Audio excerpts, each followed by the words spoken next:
Okay, so we're going to jump right in. I know, we went back and forth on Twitter, and as I alluded to on Twitter, we're making some significant changes to better position not only UAT Group, but all the companies under the UAT Group umbrella. And I know many of you saw my tweet, and we went a little back and forth, a little discourse there on strategies and what we've learned and some of the books that we've read. And for those that participated in that, thank you. It seems like many of the shareholders and myself have a lot in common as far as being students of those who've gone before us, especially when it comes to business, right? So many of you, as I said, saw my tweet about the importance on putting the correct people on the bus, getting the incorrect people off of the bus. Again, this is not a commentary on anyone in the company or any of the companies within the UAT group orbit, right? This is about streamlining and efficiencies. It's about the best business practices and strategies. That's all it was. So you don't have to read into it. For me, we need to make the best possible decisions to put ourselves in the next best possible position to move forward and achieve not only the objectives we define, but overall success. We need to streamline. We need to be a lot more efficient. So once you do this, you get the right team together and people who are sharing the same vision and path. You can now direct the bus wherever you want to go. Right? I'm not trying to be cryptic. I know some people said it was a little cryptic.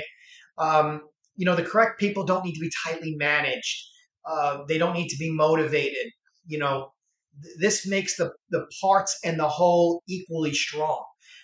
Results in a more efficient path to success, but also frees up resources, namely my own, to now focus and allocate my time and effort, network, and resources on delivering the best ROI on any investment that we make, not only outside of, but within the organization itself. So again, we're just streamlining. So what have we done? What does this all mean? Again, so for us, we've made the corporate decision to divest UAT Group of any and all minority interests. This clears 10.2 million of debt off the balance sheet. Again, streamlining. For what? What are you streamlining for?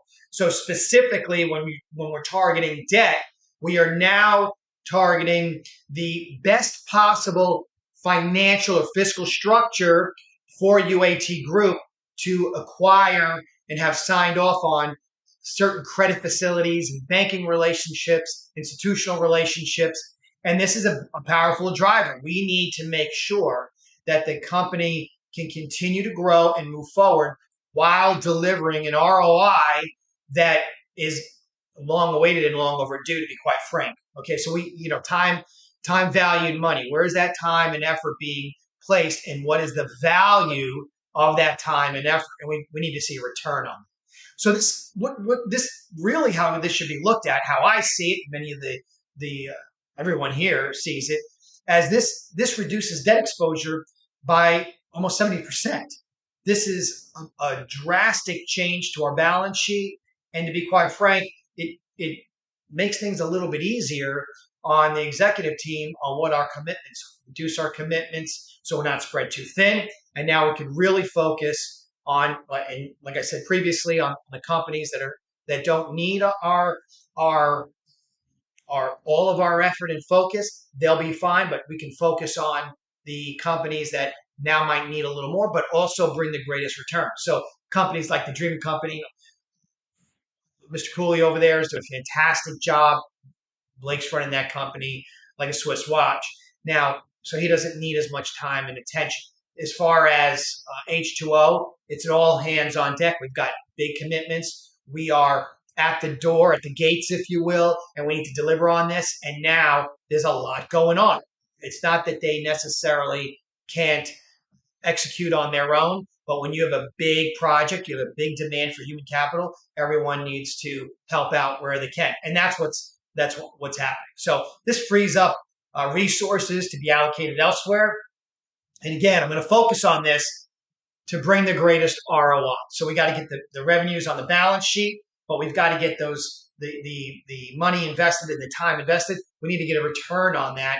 And right now, the focus is on H2O. As you know, we have over 50 million contracts. We'll begin delivering on those contracts very shortly. I'm going to get into that momentarily. And this needs to be our priority. I mean, we're halfway through the year, so I'm sure many of you see it this way, especially going back and forth with many of you on Twitter. I noticed that this is why I like talking to everyone. Everyone is always constantly learning and trying to be as sophisticated as possible and sharing. I really, again, side note, thank you for sharing some of the book titles and your time to go back and forth with me. That's what this is. We're shareholders in the same company. We're a team, and I appreciate that. So when you look at delivering on, we are halfway through the year, right?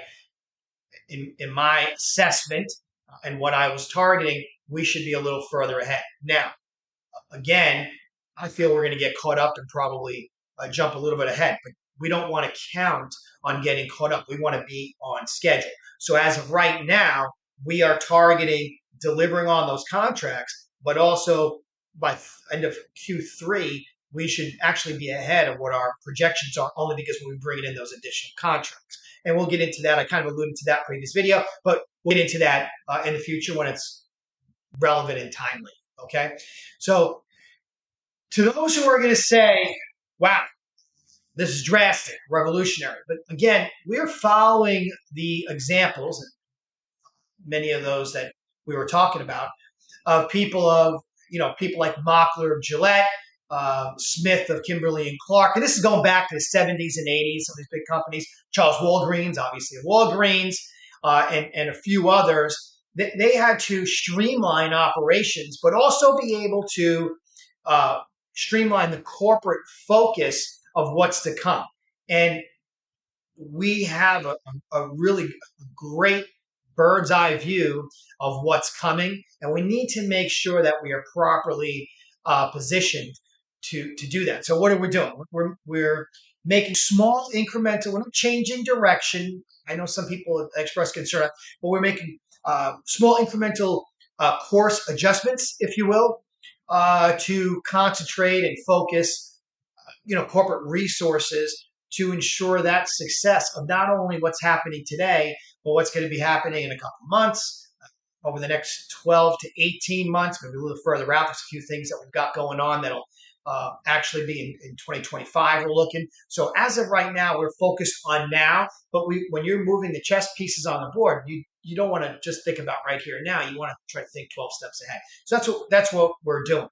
And for those that are interested, because we were going back and forth, I don't want to take too much time on the video, but so Wells Fargo is another great example for those that are interested in reading about that, and especially when you're looking at that example, the right folks on the bus. During the 70s, Dick Cooley was the chief executive back then, and even Warren Buffett at the time said they had the best team in place. And everyone, I think it was almost everyone from that executive team went on to be the CEO of huge companies.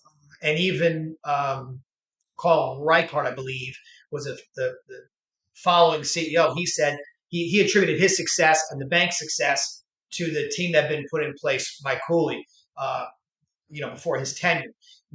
And then look at what's happening. Fast forward a couple of decades and look what happened. This is why the right people need to be on the bus. So just keep in mind, we are going to continue to evaluate the company, its assets, the direction it's headed, and the management teams, obviously, so that we can ensure an efficient path to successful operations while also fostering an ethos of success. This is important. We have to stay focused on the time left in the year and what our objectives were and be successful in completing those objectives. So as of right now, we're targeting well. I think we have everything in place. We did have a little bit of delay because we had to jump through all the hoops for financing and credit facilities. And we're going to go over that next video once things are a little further along. But again, you need to make sure that the right team's in the place. So we need to streamline. And, there's only a finite amount of resources. We're a small company. We need to make sure we can allocate them where they're needed the most. And again, there'll almost certainly be more difficult choices to make. And I'm aware of those. Okay, so rest assured, they will be made very carefully and diligently with a focus on long-term solvency. I've said this over and over. I don't know how many times you've heard me say long-term solvency.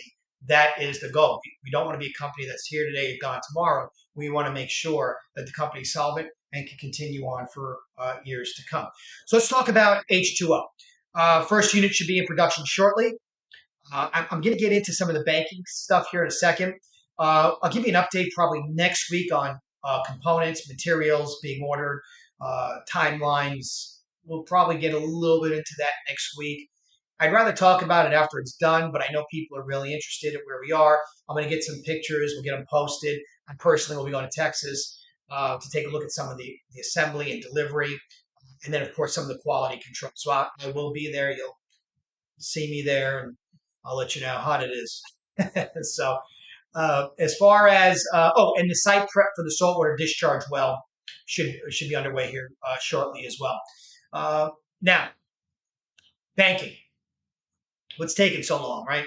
It's not that there's or we had a yes or a no. We're past that. Right now, it's a matter of the terms that can fit the business model for the initial production schedule. We're not putting out 30 units at once. So we have to make sure that the delta on what we're bringing in is sufficient enough to not only cover the debt or the obligation, but also I need to make sure that we can continue to put the capital into the coffers to produce more equipment. That's where it is. We have to keep producing, right?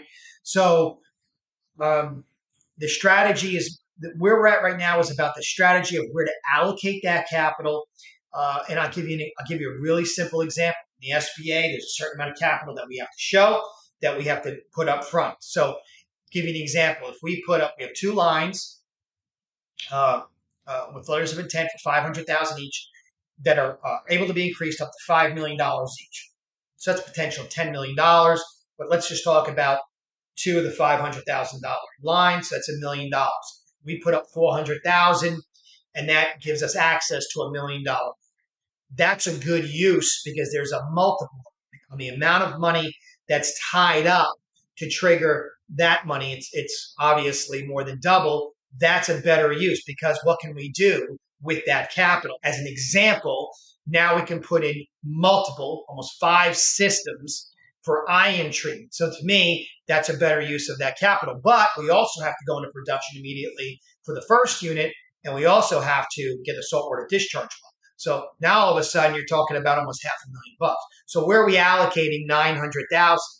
And if you have $1 million, or let's say in this particular case up to $2 million, where are you allocating the capital to get the greatest return? So that's where we're going over. We're dotting the I's, crossing the T's on not only parts and materials, time frames, delivery, and then making sure everything is where it needs to be with the clients, and then also having those terms ironed out as far as when that money starts flowing. So again, what are the terms on some of the debt that we'll be taking on as far as cash debt? And this is why we need to reduce some of the other debt. So anyway, give you an idea, it's not just black and white. I know one call that said, hey, listen, if I want to get a mortgage, I go do this. This is not a mortgage. This is completely different. And also you have to take into consideration the industry you're operating in, current environment. So, and I don't want to get too far into that. Just keep that in mind. So we are moving forward. Things are progressing. We are going to be making more changes. Some of them might seem a little bit extreme, but understand we are streamlining and making sure that we're light and nimble and we can meet all of the requirements and terms of the financial institutions that we are going to be leveraging to grow the company and bring in the revenues. The goal, and I know many keep bringing this up, you have 50 million contracts. The goal is not these contracts. The goal is not, I shouldn't say it's not just those contracts, right? We need to be well beyond that. We have multiple customers waiting. We need to be able to fill those. And that's much more significant or exponentially more, I should say, than the 51 million or so in contracts that we have. We need to get that done this year. That needs to be finalized this year because, again, I'm sure some of you are acutely aware, we need to get onto the water treatment And then there are some things going on with the Daniel Energy that we really need to get into and get underway. We have clients waiting. That's something we haven't discussed yet. We will in the future. But as you can tell, my focus is on making sure that we deliver on this IP that we have into a cash flowing product in industry. So I'm going to cut this off here. It's gone a little longer than I wanted to, but I just wanted to give everybody an update. There'll be another update next week, and we'll go over when the press releases come out. We'll go over what they're about. Okay. Hope everybody has a great weekend. Again, thank you for the recommendations that you gave on books, and I love the going back and forth of the discourse. So thank you for that, and thank you for taking the time to reach out. Have a great weekend. Thank you.